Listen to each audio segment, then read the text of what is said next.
Tengah 5 belum selesai, jam 5 baru keluar dari ruangan dan sudah tidak ada pesawat ke Semarang. Akhirnya apa yang terjadi? Saya meyakini manusia boleh berencana, tapi isi ATM yang menentukan. Saya batin, saya bilang sama Allah, ya Allah, kalau saya nggak bisa kembali ke Semarang sore hari ini, dah apa aku dipisu-pisui karo cah Semarang, ya Allah. Saya kebetulan punya teman Menteri Perhubungan, Bapak Budi Karya Sumadi. Tak telepon, bro, bisa nggak saya dibantu? Kenapa Gus? Bisa nggak saya dibantu? Rondoe cangkeme meneng.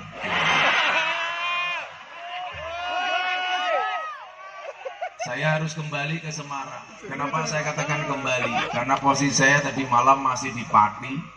Jam 12 malam saya selesai pengajian. Jam setengah 2 saya dikabari Mbah Dim meninggal dunia. Akhirnya harusnya saya istirahat di Semarang. Saya bablas ke Kendal. Jam 3 pagi saya diajak Gus Alam untuk menentukan posisi makam Mbah Dim mau disarek di mana. Jam 3 pagi ketemu lokasinya, saya bilang sama Gus Alam, boleh nggak saya menggali lubangnya? Akhirnya saya gali liang lahatnya Mbah Dim pertama kali. Subuh baru selesai, saya langsung ke Solo karena saya harus berangkat ke Jakarta menghadiri undangan presiden.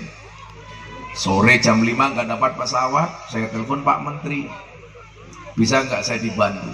Karena malam hari ini saya ada pengajian di Kendal dan di Semarang. Pak Menteri bilang, tunggu ya Gus. Alhamdulillah akhirnya dipinjemi pesawatnya ke Kementerian Perhubungan.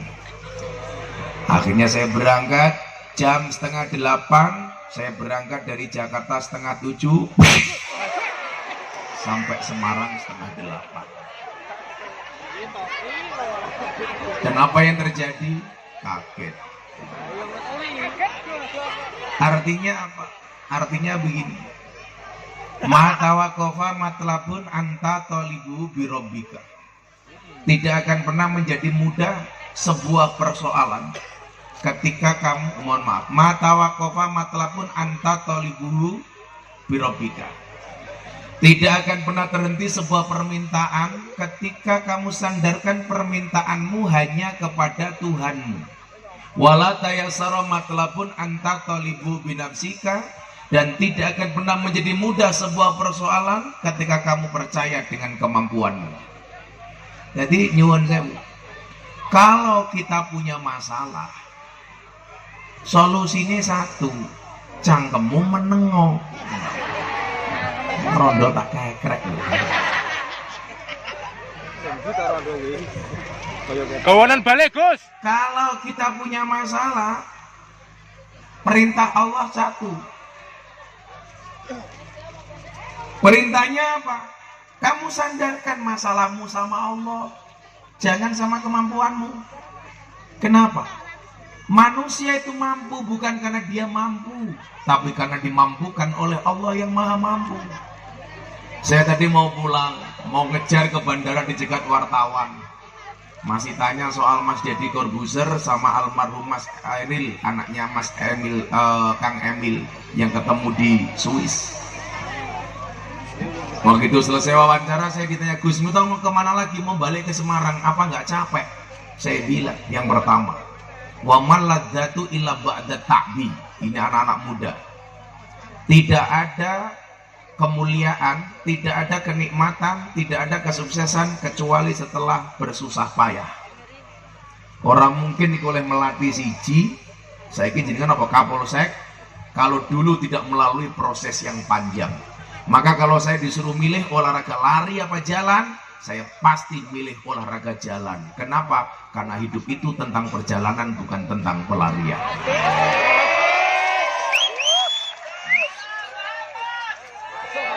Tidak ada orang yang kemudian mendapatkan kenikmatan dia tidak mau bersusah payah. Kenapa ibu-ibu menikah dengan laki-laki nikmat? Karena dimulai dari bersusah payahnya seorang Muhammad Randy Prigitiu. Coba, dia sunat untuk apa? Kan untuk membahagiakan kamu. Kamu, iya kamu. Makanya kalau orang menikah saya ucapkan selamat menempuh hidup baru. Untuk Muhammad Randy saya ucapkan selamat menempuh bentuk baru. Kemarin sunatnya di mana, Dek? Oh, belum. Kalau bisa sunatnya di Jepara saja. Jadi bentuknya bagus, ukir-ukiran.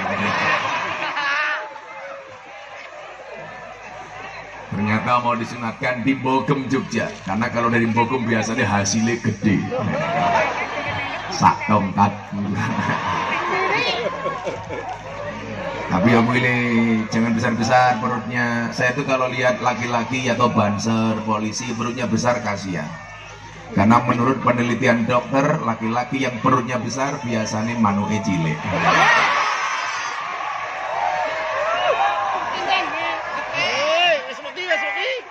Makanya gede sarungnya dibuka isinya mengkoyo pentil. Waman lagatu illa ba'da tab. Gak ada kesuksesan kecuali dimulai dengan bersusah payah. Makanya ini saya lihat banyak anak muda. Nah, ingat, anak muda itu banyak karya bukan banyak gaya. Welung gua. Kamu duduk.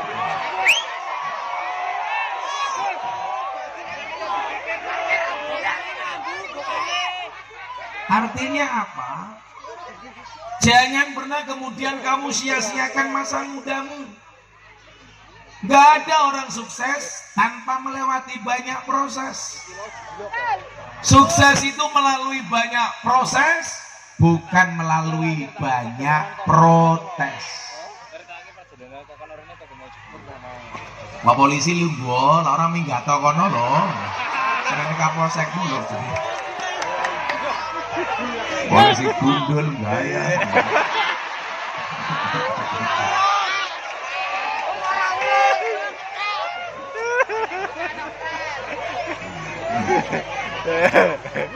Nah, saya ditanya, begitu saya mau berangkat ke bandara, apa nggak capek, Gus? Ya capek. Tapi yang pengen saya sampaikan pesan moralnya kepada saudara-saudaraku di Semarang apa? Ayo, bermimpilah dalam hidup, jangan hidup dalam mimpi. Hari ini kita hidup di satu zaman di mana perubahan begitu cepat. Tahu-tahu di panggung ada cewek kecil, cepat. Gitu.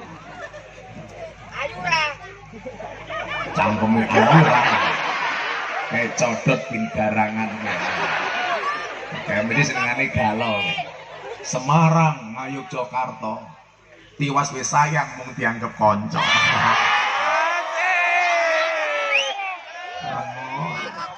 Kok geting aku.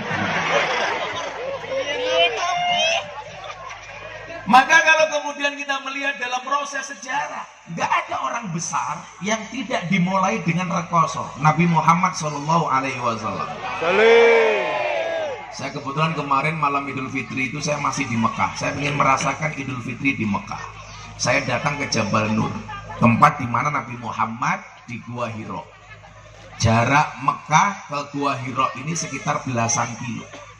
Nabi Muhammad sebelum mendapatkan wahyu, kulla yaum, every day beliau berangkat ke Gua Hiro. Artinya apa? Bahwa kemudian kesuksesan itu perlu dijemput. Aktualisasi keringat banting tulang. Maka coba, kalau kemudian kalian pengen sukses, lihat Nabi Muhammad. Masih muda, sudah jadi pengembala kambing. Jadi pedagang sampai akhirnya usia 25 tahun mendapatkan kesuksesan sebagai pedagang sukses, bekerja dengan seorang janda cantik namanya Siti Khadijah. Siti Khadijah itu usianya 40 tahun tapi bodinya mohon maaf seperti anak 20 tahun. Beda awakmu, 20 tahun raine kaya 40 tahun. Gayane raine glowing. Didelok wow, kok gitu delok sikile weh. Makanya ada istilah buah belimbing, buah pisang. Wajahnya glowing, kakinya belang-belang. menjijikkan. Nabi Muhammad 25 tahun dan pengusaha kaya. Buktinya apa? Ketika menikahi Siti Khadijah, mas kawinnya 20 ekor unta. Satu unta sama dengan 50 juta. Berarti mas kawinnya Kanjeng Nabi berapa? 2 miliar. Nabi Muhammad menikahi 20 ekor unta. Mas kawinnya. Coba. Ibu-ibu mohon maaf. Pasti semua perempuan senang dengan mas kawin. Tapi ada satu mas kawin yang paling dibenci ibu-ibu. Apa? Mas kawin lagi. Pemuda 20 ekor unta dijadikan mas kawin berarti kaya apa miskin dan? Kaya. Sama dulu Gus Miftah menikahi istrinya. Berapa mas kawinnya? 20 ekor tengu.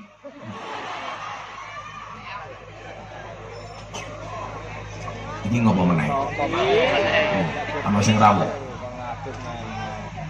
Oh Pak Kiai, monggo Pak Amin BH Budi Harjono. Sehat Kiai. Oh nggak sebelah. Satu-satunya Kiai yang selalu istiqomah menggunakan ban pelek sebagai penutup kepala.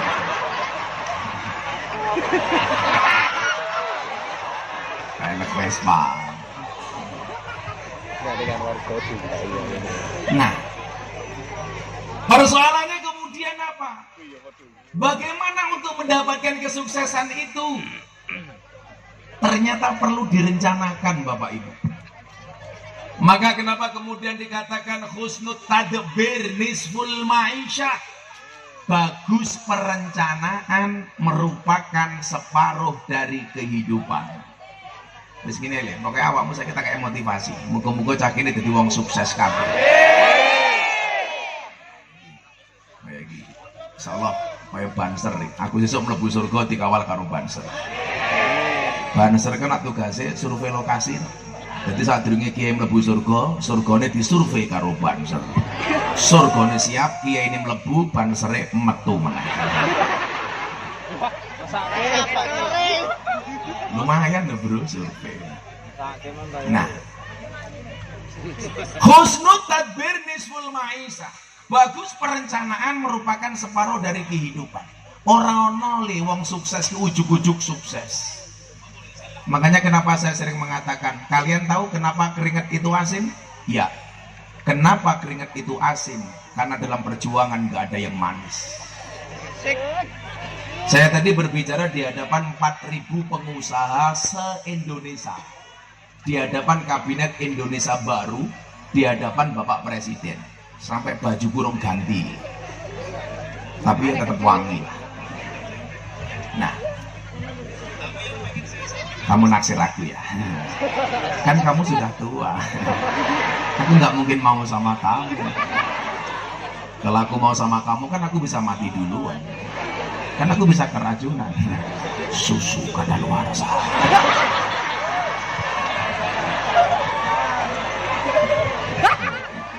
Apa nih? Kopi.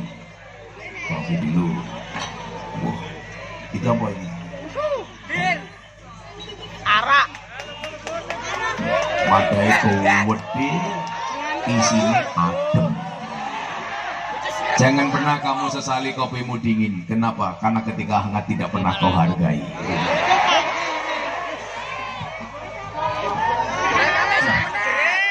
Pahit. Anda tahu kenapa kopinya pahit, Mbak? Karena manisnya kamu habiskan. Tapi bohong. Mbak-mbak itu belajarlah jujur dari kopi. Kopi itu tetap menjadi hitam, tidak harus menjadi putih untuk dicintai. Orang kaya raimu. Wah, kau bosol kulon. Nah, bagaimana cara merencanakannya? Ibnu Athaillah As-Sakandari ngendikan ngeten. Mal farqu bainar roja wat tamani atau wal umniyah. Apa bedanya antara harapan dan angan-angan? Saya coba didelok nih. Uripmu kuwi duwe harapan utawa angan-angan. Jawabannya Ibnu Athaillah napa? Mal farqu bainar roja wa tamani wal umniyah. Ar-roja maqaranahu amalun wa illa fahuwa umniyatun. Yang namanya harapan itu apa? Satu keinginan yang disertai dengan ikhtiar amal dan perbuatan. Kalau Anda punya keinginan, ada usaha, itu namanya harapan. Tapi kalau Anda punya keinginan tetapi tidak disertai dengan ikhtiar, itu namanya umniyatun, angan-angan. Lah gue pengen sugih yo kerja. Sing kerja wae urung mesti sugih. Kula sering apa? Ora ana wong sugih tanpa kerja, wong sing kerja wae urung mesti sugih. Kula niku mbiyen becak 6 bulan yo ora sugih-sugih. Padahal becak itu kurang kerja keras apa? Makanya saya kemudian punya istilah nopo? Kerja keras, kerja cerdas, kerja ikhlas. Kerja keras membuat kamu bertahan hidup. Kerja cerdas membuat kamu menikmati hidup. Kerja ikhlas membuat kamu mensyukuri hidup. Quote-nya apa? Jika kamu tidak terlahir sebagai orang yang kaya dan cerdas, maka jadilah orang yang kreatif dan bekerja keras. Orang wong sugih tanpa kerja, wong sing kerja wae orang mesti sugih. Ana Pak Kiai Budini. Ora ana kiai tanpa ngaji, wong sing mendina ngaji wae orang mesti dadi kiai. Ora ana wong oleh pangkat tanpa ragat, wong sing ngetokke ragat wae orang mesti entuk pangkat. Contone caleg gagal, stres. Kula niku mbiyen becak 6 bulan dan zaman kula kuliah. Kula niku latihan sabar mergo kula becak. Wong tukang becak niku wong paling sabar sak donya. Buktine napa? Nunggu penumpang ora teko, becake tumpaki dhewe. Ya mesti. Kula tau nembe narik becak teng Lempuyangan, becak kula tabrak mobil, diyer remuk. Aku ora nesu dan aku malah nyanyi lagu India, matane matane matane. Nggih. Oh, nemburi kono bocah-bocah hadroh. Ya wis. Sesuk aku mlebu surga bareng bocah-bocah hadroh. Nek ya kuwi mau aku ning surga karo Kiai Budi kelon karo bidadari, awakmu hadrowan tok. Semangat, Gus. Oke.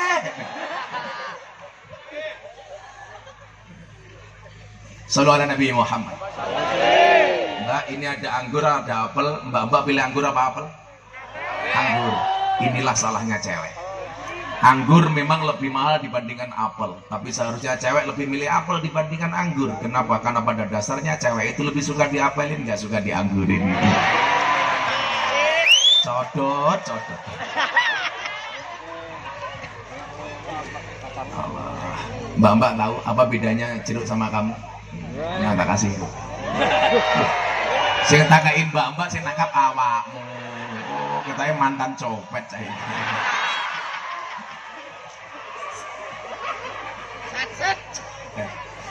Infone Gus.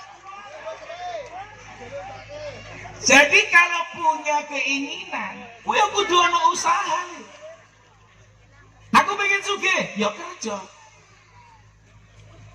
Aku pengen mangan, ya nyambut gawe. Nabi Sulaiman kira rojo. Tapi setiap kali habis duhur dia sholat, dia duduk di depan masjid, ketemu wong kiri jagongan. Dia mengatakan apa? Miskinun yujalisu miskinan. Orang miskin duduk dengan orang miskin. Lah wong kiri ini batin. Sulaiman, Anda itu raja. Kenapa Anda mengatakan orang miskin duduk dengan orang miskin?